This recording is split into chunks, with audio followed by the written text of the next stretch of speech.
आखिर ऐसा क्या हो गया जिसकी वजह से आज हम महादेव जी के दर्शन ही नहीं कर पाए। तो रामनाम सर ने आज डेली व्लॉगिंग का शिवा व्लॉग सुबह सुबह आ जाता है मेरे दोस्त का फोन की हम भी चलते हैं आज महादेव जी के दर्शन करके, क्योंकि आज था श्रावण का पहला सोमवार। तो मैं अपने दोस्त को अपनी गाड़ी पे बैठा के सीधा गाड़ी में पेट्रोल भरवा के हम दोनों सीधा निकल जाते हैं महादेव जी के दर्शन करने के। और सुबह सुबह मौसम भी बहुत शानदार होता है। इस मौसम की मस्ती के साथ एंजॉय करते हुए हम दोनों सीधा निकल जाते हैं सिद्धनाथ महादेव जी के मंदिर। लगभग आधे घंटे के सफर के बाद फाइनली हम सीधा पहुंच जाते हैं महादेव जी के मंदिर। यहाँ पर आके देखा तो काफी भीड़ लगी हुई थी।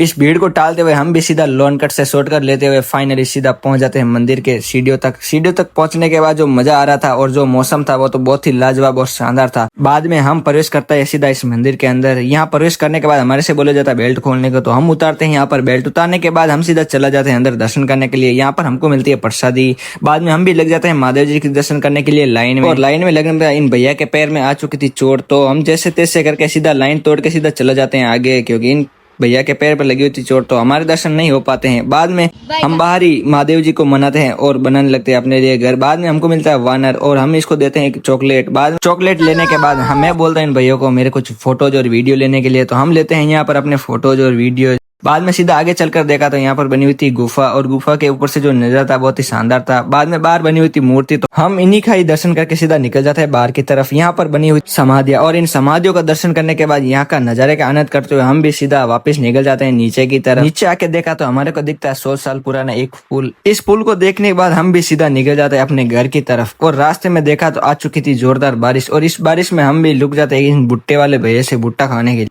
और हमारा भुट्टा तैयार नहीं हुआ उससे पहले आ चुकी थी जोरदार बारिश, और इस बारिश के मौसम में भुट्टा खाने का मजा जो कि बहुत ही शानदार। बाद में हम आ जाते घर। आज का वो लोग कैसा लगा कमेंट करके